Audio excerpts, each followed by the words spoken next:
అంగన్వాడీలు వేతనాలు పెంచాలని చెప్పేసి డిమాండ్ చేస్తూ మేము ఒకవైపు నుండి కలెక్టర్ సెంటర్లో ధర్నా చౌక్లో శాంతియుతంగా ఆందోళన చేస్తూ ఉన్నాం. చంద్రబాబు నాయుడు గవర్నమెంట్ చాలా దుర్మార్గంగా తెల్లవారుజామున పోలీసులు ఒక్కసారి దాడి చేసి లైట్లు తీసేసి టెంట్లు పీకేసి మహిళల మీద పడుకున్నటువంటి వాళ్ళని ఈడ్చేసి చాలా దుర్మార్గంగా వాళ్ళని అరెస్టులు చేసి ఎక్కడికక్కడికి తీసుకెళ్లిపోతా ఉన్నారు.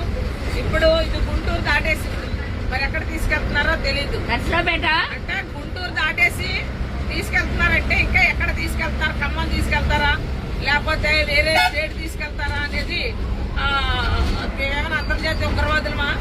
మేము ఎవరమని చెప్పి తీసుకెళ్తారు?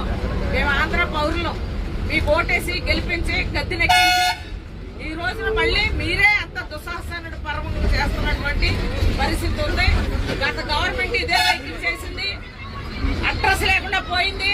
మీ పరిస్థితి కూడా అంతే, మీరు కూడా అదే పని చేశారు. ఇప్పుడు మరి ఆ రోజు లబోదిబ్బమన్నారు, జగన్మోహన్ రెడ్డి అరెస్ట్ చేశాడు, లేదా మహిళలను చూడలేదు, చీకటి కోణం, దుర్యోధనుడు ఎన్ని చెప్పారు కదా. మరి ఇప్పుడు ఏం చేశారు? మీరు చేసింది ఏంటి? నా చెయ్యి ఎరిగింది, ఏమైందో తెలియదు చెయ్య అంటే ఇలా ఎంతమంది మహిళలకి ఈ రోజున వాళ్ళ చేతులు ఇరినాయో తెలియనటువంటి పరిస్థితి.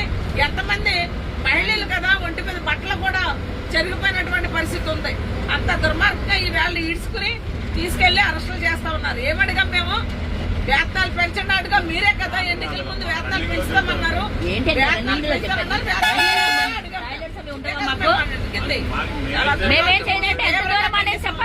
Anganwadi workers and helpers union